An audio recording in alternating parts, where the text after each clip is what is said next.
Oi pessoal, bem-vindos ao nosso programa Viver Mais, porque o importante é a gente viver com mais saúde, com mais alegria, com mais leveza, com mais bem-estar. E hoje eu começo com um recadinho especial para você. A gente só evolui assim, sobrevivendo aos cansaços, vencendo as guerras interiores, restaurando os sonhos que se perderam no caminho, reconquistando vigor pela vida, percebendo milagre na mudança. Transformar-se requer paciência e cuidado consigo mesmo. O tempo se encarrega de colocar algumas coisas no lugar. Você se sente mal nesse momento? Se sente triste, irritado? Isso vai passar. Se sente bem? Sente que o mundo finalmente te compreende? Sente que sabe todas as respostas? O tempo é seu aliado e se nada acontecer, só espere.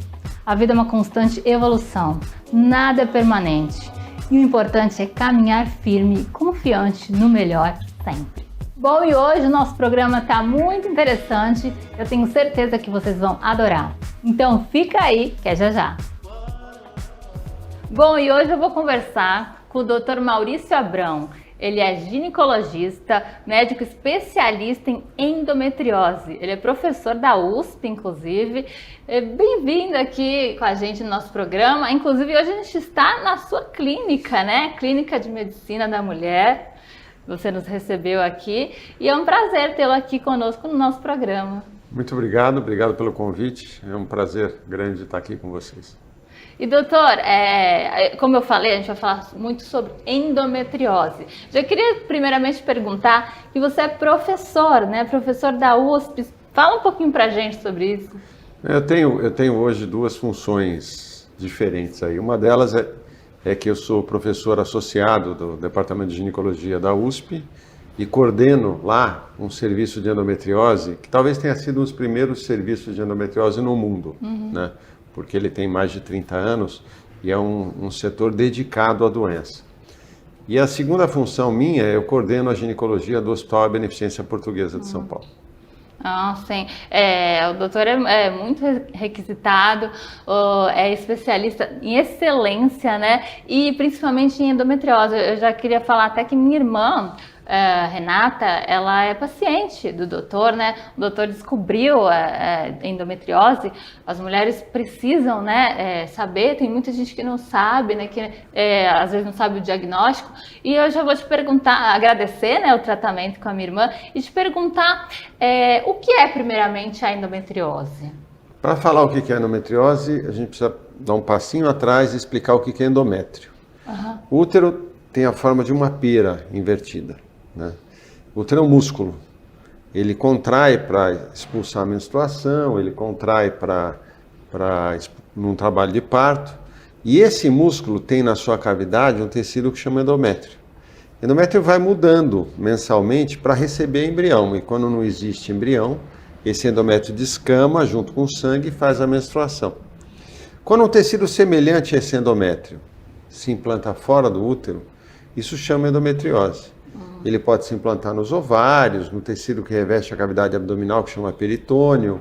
Ele pode se implantar profundamente, que chama endometriose profunda, em ligamentos, no intestino, na bexiga e em outros sítios, né?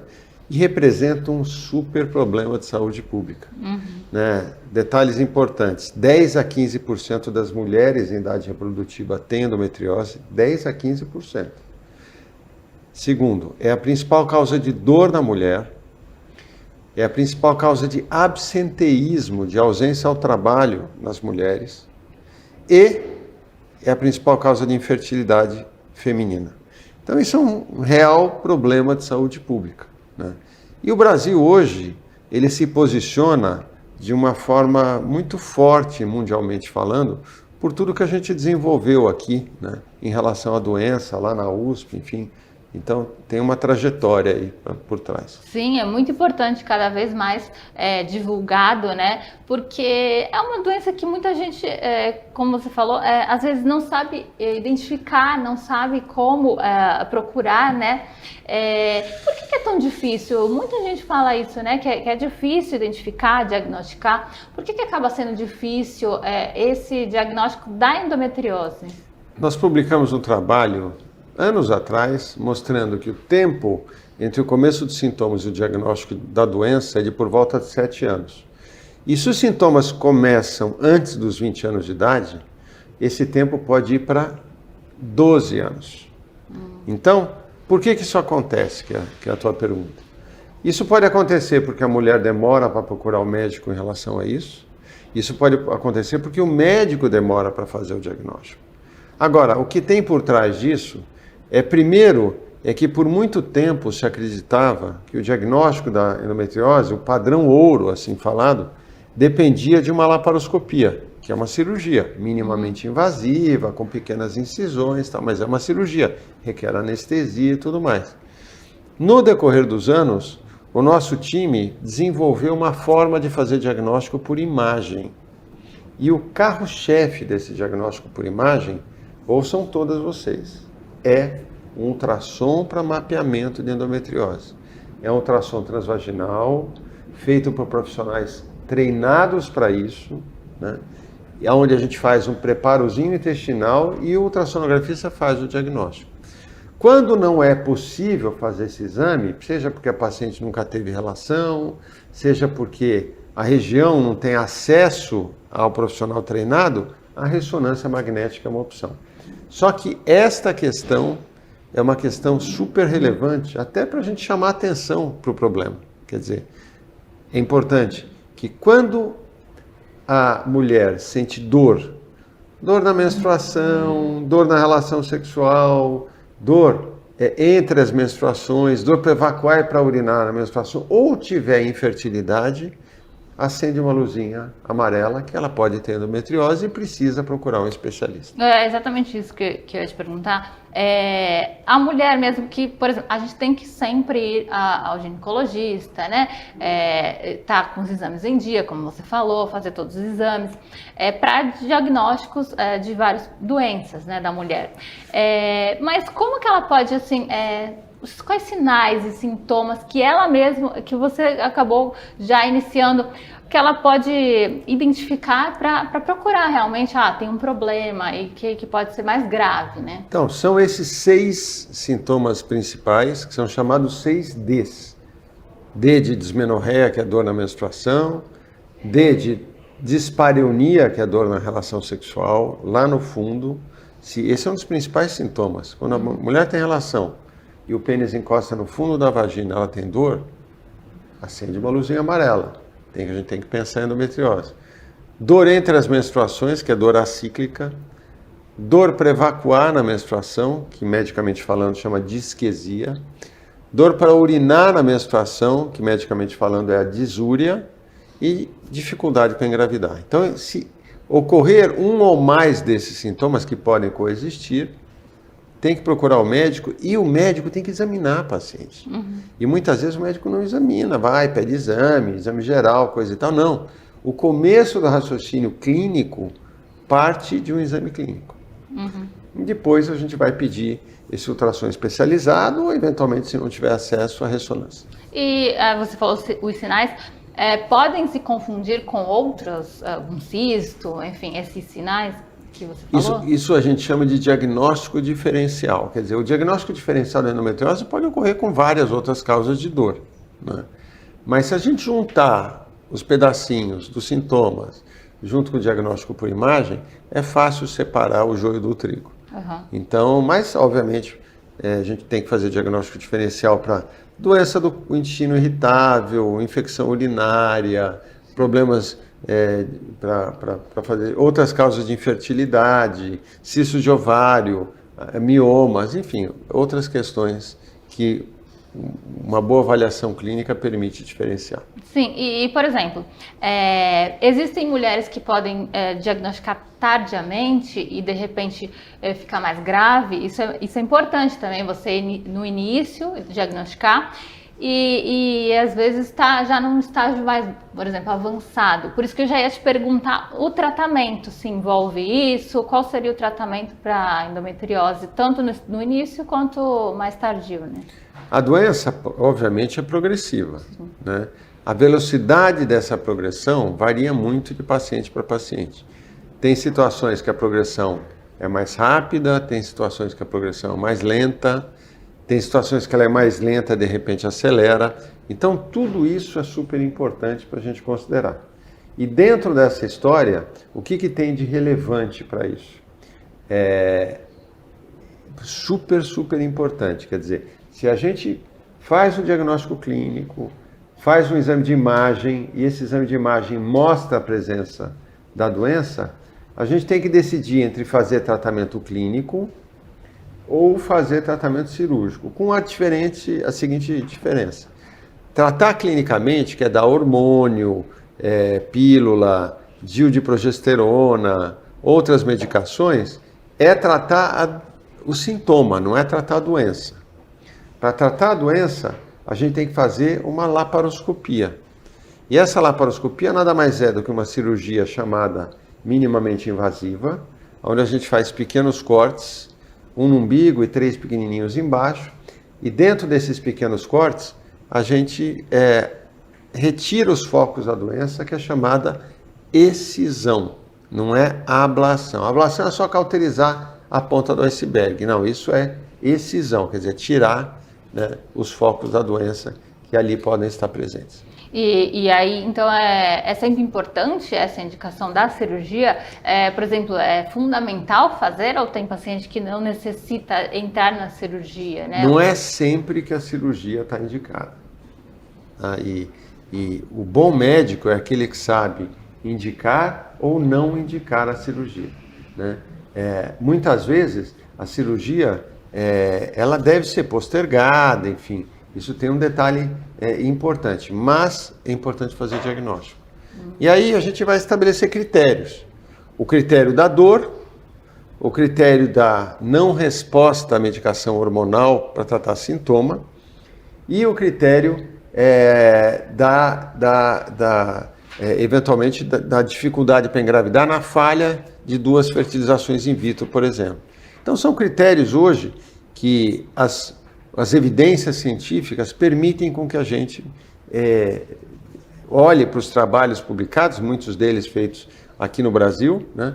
E para poder definir precisamente quando indicar ou não a cirurgia. Assim, você falou de engravidar, que eu acredito que é uma questão que muitas mulheres elas ficam em dúvida, né, em relação à própria endometriose. Quando se fala em endometriose, a gente lembra muito de engravidar, acho que com mais popular. E realmente é isso? Existe uma dificuldade grande de engravidar? Pode engravidar se fizer o tratamento? Às vezes é difícil. Explica um pouco pra gente, que eu acho que muita gente tem essa dúvida. Não, se por um lado a endometriose é a principal causa de infertilidade, por outro lado, eu costumo dizer que as chances da mulher ser mãe com endometriose são grandes desde que ela seja bem tratada. Então, por que são grandes? Porque a gente tem que mirar, né, que é óbvio que tem várias causas da endometriose causar infertilidade. Tem problemas de aderências, problemas de obstrução tubária, problemas ovulatórios, problemas até que se a mulher engravida, ela tem maior chance de abortar. Então, tudo isso a gente tem que botar na conta.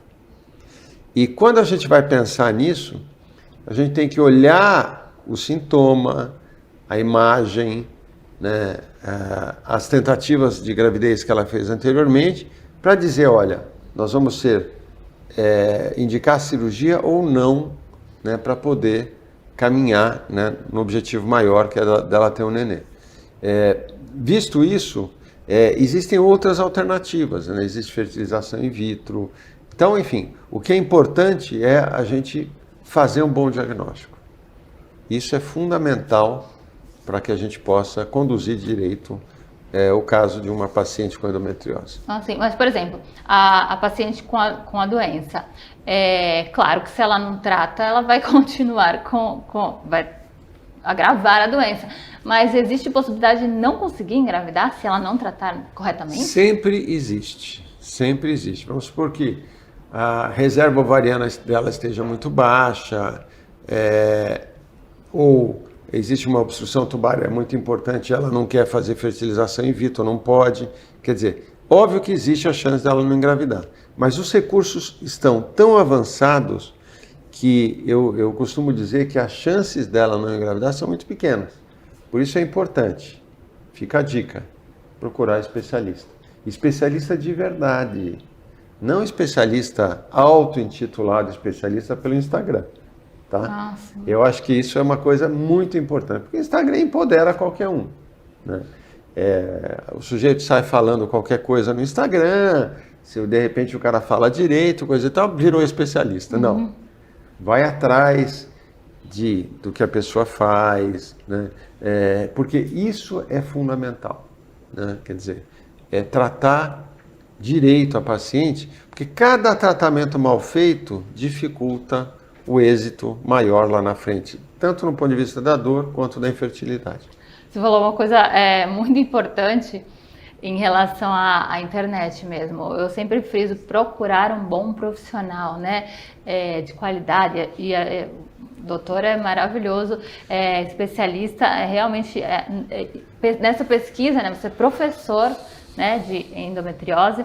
E realmente a internet está cheia, né? As pessoas se enganam muito, né, com números de seguidores. Às vezes a pessoa é mais marketing do que propriamente doutor. Então a gente tem que, é muito bom frisar essa parte, doutor. E voltando também a... Só um detalhe interessante. Recentemente até a gente teve a curiosidade, eu tenho recebido muitas pacientes que procuram pela inteligência artificial ChatGPT. Vai para o ChatGPT e digita melhor especialista em endometriose. Né? Esses critérios ainda são melhores do que o Google ou o Instagram. Porque eles ainda, enfim, o critério é mais puro em relação a isso. Mas mesmo assim a gente sabe que plataformas de busca são várias. Né? O importante para a paciente é saber filtrar. Procurar o que a pessoa faz, de onde a pessoa vem, e não só o que a pessoa fala, né? Que é uma coisa importante. Com certeza é o mais importante. E voltando a ponto da gravidez, que acho que é um dos pontos mais importantes para as mulheres, né? Por exemplo, você falou que pode engravidar, sim, mesmo tendo a endometriose, claro que tratando, né? Quando a mulher engravida, quais os cuidados, como que é esse pós, por exemplo, ela teve endometriose ou tem, né, e engravidou, como que é? Diferente a gravidez em si? É diferente. É diferente porque aumenta o risco de abortamento e aumenta o risco de sangramento de terceiro trimestre da gravidez, né, que é no finalzinho da gravidez. Então o que o médico tem que fazer? Tem que pensar nisso. E primeiro tem que estar atento que essas pacientes geralmente precisam um pouco mais de progesterona para segurar a gravidez no começo. Né? É óbvio que a gente tem que ver se o embrião está se desenvolvendo bem, tem batimento cardíaco e assim por diante. Então, até 12 semanas, enquanto a placenta não assume o protagonismo da gravidez, que costuma acontecer no terceiro mês da gravidez, 12 semanas, a gente suplementa a paciente com progesterona natural, né? Que diminui a chance de abortamento. A partir das 12 semanas, a placenta dá conta da produção de progesterona. Ela vai crescendo, enfim, e a produção hormonal é mais tranquila em relação a isso. O que a gente tem que olhar para o terceiro trimestre, as 12 últimas semanas de gravidez, que também existe um aumento de chance de descolamento de placenta prematura, ruptura prematura das membranas, né, amnióticas. Então, quando isso acontece, né, o que a gente sempre tem que lembrar é que se a paciente tem endometriose, é trazer ela para perto, fazer exames com frequência, né, e pedir para ela ter contato com o médico, né, ou com a médica logo se tiver algum problema, né, algum sintoma. Existe uma idade, mais comum em pessoas mais da adolescência, pode se manifestar, ou é mais tardio também? Ela costuma acontecer desde a primeira até a última menstruação.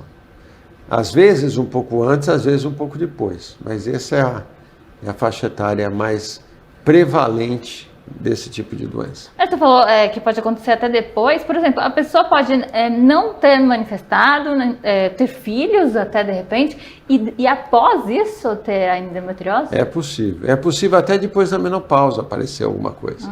Que apesar de ser uma doença hormônio dependente, Às vezes a mulher na pós-menopausa, após a última menstruação, ela vai tratar a menopausa e aparece problema. Então tudo isso é possível. E por exemplo, e você indica também congelar os óvulos, né? Que a gente vai até no próximo programa conversar com o Dr. Paulo também, né? Que é especialista. É interessante também, né? Super. Isso é uma realidade maior, né? Não só para pacientes com endometriose, mulheres com mais de 30 anos que não vislumbram uma chance de engravidar logo, não é assim, procurem um médico, avaliem a reserva ovariana e considerem a ideia de congelamento. Porque congelar óvulo é um seguro de vida para a paciente, né? Eu costumo dizer que é muito mais do que esse seguro de vida que a gente paga para quando morrer. Não, isso é seguro de morte. Seguro de vida é congelar óvulo, congelar eventualmente embrião, porque a tendência da mulher é engravidar cada vez mais tarde, né? Então ela tem que ter essa reserva. Sim.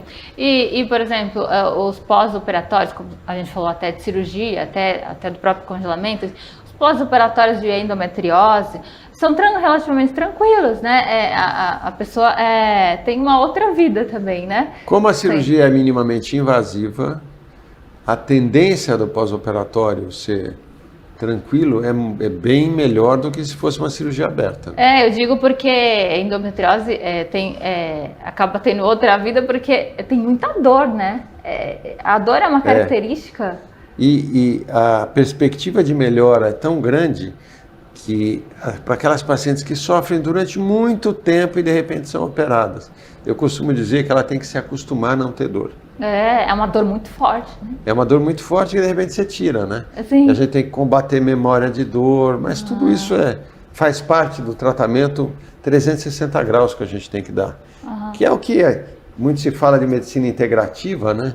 Mas é uma medicina que a gente faz há muitos anos, né? De integrar todos os pontinhos, né? Sim, é verdade. E aqui é muito importante que vocês façam isso na Clínica de Medicina da Mulher, né? Tem todo um conjunto de médicos excelentes, né? Que a gente está entrevistando e está mostrando para vocês aqui. Obrigada por participar do nosso programa, esclarecer esse assunto tão importante, né? Que muitas mulheres conhecem, a gente está conhecendo cada vez mais, entendendo e sabendo procurar um médico para identificar que é o mais importante, né? Obrigada. Obrigado. Que volte mais vezes aqui para a gente conversar sobre outros assuntos também. Obrigado pela oportunidade. É isso, então. Passa o contato da clínica, ou o seu, que você quiser, para quem quiser conhecer. Eu acho que o mais fácil, né, é mídia social, né? O meu Instagram pessoal, ele tem todos os links, né, que é o Dr. Maurício Abrão, ABRAO, né? E tem meu site também, né, que é o drmauricioabrão.com, sem o BR, drmauricioabrão.com. E lá tem todas as informações da clínica, da doença. É isso, então. Obrigada. Obrigado. E você, mulher, né? Se cuide desde sempre, né? Desde que você começa, né, a se tornar mulher, né? Que a sua saúde é muito importante, e indique também para outras, porque a gente tem que sempre estar se cuidando para ficar com saúde, né? Para viver mais. É isso. Bom, e agora eu quero dar uma dica para vocês de restaurante, a Churrascaria Tertúlia. Tem anos e anos de tradição, que é um lugar que aquece meu coração, que eu já conheço. Então eu gosto de recomendar para vocês, que foi maravilhoso, uma experiência incrível. E eu acho que é assim, restaurante tem que ter essa experiência, desde a entrada, os pratos, variedades, rodízio impecável. E claro, as carnes, né? Cortes de carnes maravilhosos. Eu vou mostrar como foi minha experiência para vocês. Eu tenho certeza que vocês vão gostar. Quem não conhece ainda, vai conhecer. Pois eu tenho certeza que muita gente já conhece, que é uma churrascaria de muita tradição em Santos. Vamos ver.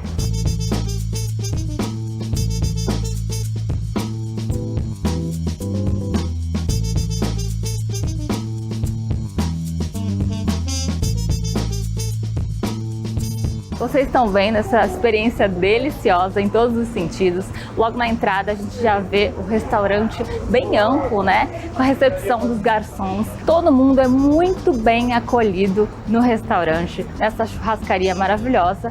Que você já vê várias entradas, frios, para acompanhar o prato principal, que é, claro, a carne, né? A churrascaria com variedade de carnes. Todos os cortes que a gente ama, e os garçons são muito dinâmicos, estão sempre na mesa, querendo saber como vocês estão. E então é realmente um ambiente muito agradável, muito aconchegante para você ir com a sua família, com seus amigos. Como vocês estão vendo, vários tipos de carnes, né? Vários cortes nobres da carne, passando várias vezes em todas as mesas, e vocês não têm ideia do sabor. É maravilhoso. Com certeza eu recomendo uma das churrascarias mais diferenciadas, principalmente também da Baixada Santista. Aqui em Santos é tradição a churrascaria Tertúlia, que tem muita variedade de comida e é muito bom. E junto com os frios, né, que estão à disposição para quando você quiser pegar, voltar, repetir as carnes que são servidas no rodízio, tem também os acompanhamentos, os pratos quentes, muitas variedades também que eles vão servindo no rodízio. Batata frita, polenta frita, banana milanesa, uma delícia, anéis de cebola, arroz carreteiro, queijo derretido, muita coisa boa para acompanhar também, pastelzinhos de carne, uma delícia. É só você pedir, eles trazem também na mesa para vocês a carne que você solicitar, que você tiver com vontade de comer novamente, e é uma delícia, eu tenho certeza que vocês vão adorar. E claro que eu não poderia deixar de experimentar os drinks da casa. Se você for comer, pede também drink, que eu não saberia escolher. É um mais gostoso que o outro, sabores diferenciados. O serviço também dos drinks é diferenciado, licor ao final. Vocês vão adorar, não pode faltar. E claro, para fechar com chave de ouro essa experiência, tem que pedir uma sobremesa, que eu particularmente amo sobremesa. Eu queria pedir todas e eu provei algumas, recomendo, uma mais gostosa que a outra. Doces diferenciados que eu tenho certeza que vocês gostam, os melhores. Tem um cardápio riquíssimo de sobremesas.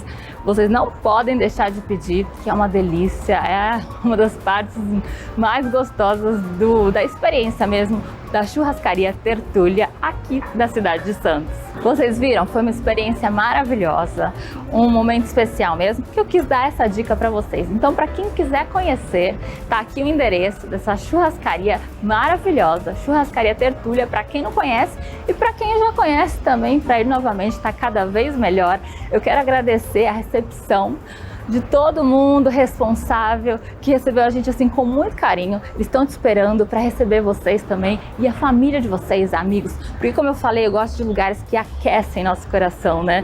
Que a gente possa levar nossa família e as pessoas que a gente ama, né?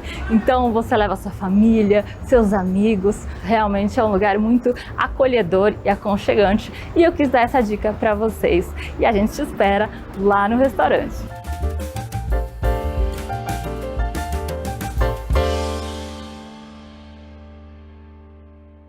Bom, e hoje a gente está encerrando esse nosso programa. Eu espero que vocês tenham gostado de tudo que a gente preparou para vocês. Obrigada sempre pelo carinho com a gente. Continuem mandando opiniões, sugestões, que é muito importante para a gente fazer um programa mais especial ainda para vocês. Está aqui nas nossas redes sociais para a gente interagir cada vez mais. E eu quero agradecer a parceria de sempre do Salão Espaço VIP, da minha cabeleireira Thaís, minha maquiadora Rafaela, que arrasam sempre na minha make e no meu cabelo. Então, semana que vem tem mais programa e eu espero você para falar mais sobre sua saúde e o seu bem-estar. Então, até domingo que vem, às 8 da manhã. Um grande beijo, fiquem com Deus e até lá!